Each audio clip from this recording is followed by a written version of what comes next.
చంద్రబాబు నాయుడు గారు కొన్ని డైలాగులు చెప్పాడు ఈ సంవత్సరంలోనే, చాలా పవర్ఫుల్ డైలాగులు చెప్పాడు, చాలా పవర్ఫుల్గా కూడా చెప్పాడు. బెల్ట్ షాప్ పెడితే బెల్ట్ తీస్తా, బెల్ట్ షాప్ పెడితే బెల్ట్ తీస్తా అని పవర్ఫుల్గా చెప్పావుగా. బెల్ట్ షాప్ ఎక్కడ లేదా?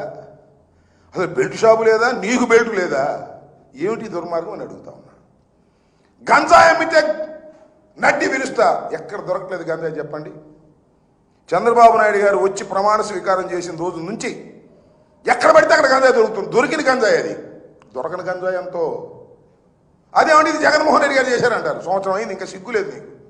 సంవత్సరం అయిన తర్వాత కూడా జగన్మోహన్ రెడ్డి గారి మీద మాట్లాడేటువంటి కార్యక్రమం చేస్తున్నావు. మహిళల మీద చెయ్యి పడితే అదే వాడికి చివరి రోజు.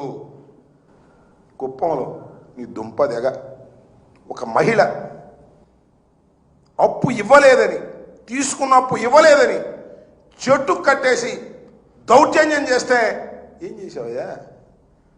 చివరిలో చేసావా?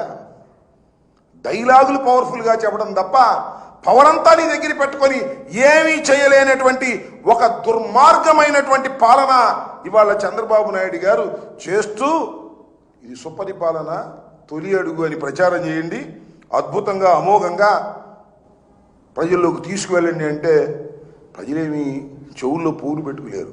కాకపోతే నీకు పోలీసు బలగాలు ఉన్నాయి కాబట్టి, కేసులు పెడతానంటున్నావు కాబట్టి భయపడి ఊరుకుంటారేమో, కానీ ఎవరు నమ్మేటటువంటి పరిస్థితుల్లో ఇవాళ రాష్ట్రంలో లేరు అనే విషయాన్ని దయచేసి గుర్తుపెట్టుకోమని మనం చేస్తున్నాం.